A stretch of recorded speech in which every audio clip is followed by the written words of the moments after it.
ఇప్పుడు మీకు రుణమాఫీ అయిందా? కాలేదు. ఎంత ఉంది మీకు? నాకు 1,00,000 రూపాయలు ఉంటుంది. ₹1,00,000 ఉంది. మరి మొత్తం అందరికి ఏసేసినా అని చెప్పేసిండు మొన్న రేవంత్ రెడ్డి.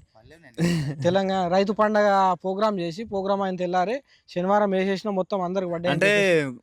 చేయొచ్చు. ఉమ్, కొంతమందికి అయినాయి, కొంతమందికి కాకుండొచ్చు. ఎట్లుందో తెలవదు గదా! ఉమ్, చేయొచ్చు గానీ, ఉమ్, కొంతమంది కాలేవు. మా ఉమ్, ఊర్లో చాలా మందికి కాలేవు.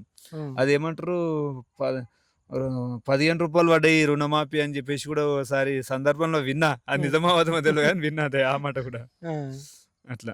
ఇప్పుడు మీకు రుణమాఫీ అయిందా? కాలేదు. ఎంత ఉంది మీకు? నాకు ₹1,00,000 రూపాయలు ఉంటుంది. ₹1,00,000 ఉంది. మరి మొత్తం అందరికి ఏసేసినా అని చెప్పేసిండు మొన్న రేవంత్ రెడ్డి. తెలంగాణ రైతు పండగ ప్రోగ్రామ్ చేసి ప్రోగ్రామ్ అయిన తెల్లారి శనివారం ఏసేసినా మొత్తం అందరికి పడ్డాయి అని అంటే చెప్పేసి. చేయొచ్చు. ఉమ్, కొంతమందికి అయినాయి, కొంతమందికి కాకుండొచ్చు. ఎట్లుందో తెలవదు గదా! ఉమ్, చేయొచ్చు గానీ, ఉమ్, కొంతమంది కాలేవు. మా ఉమ్, ఊర్లో చాలా మందికి కాలేవు. ఉమ్, అదేమంటారు ప ₹15 పడ్డాయి రుణమాఫీ అని జెప్పేసి గూడా ఓసారి సందర్భంలో విన్నా. అది ఉమ్, నిజమో అబద్ధమో తెలవదు గానీ విన్నా అదే ఆ మాట గూడా. ఆ. అట్లా.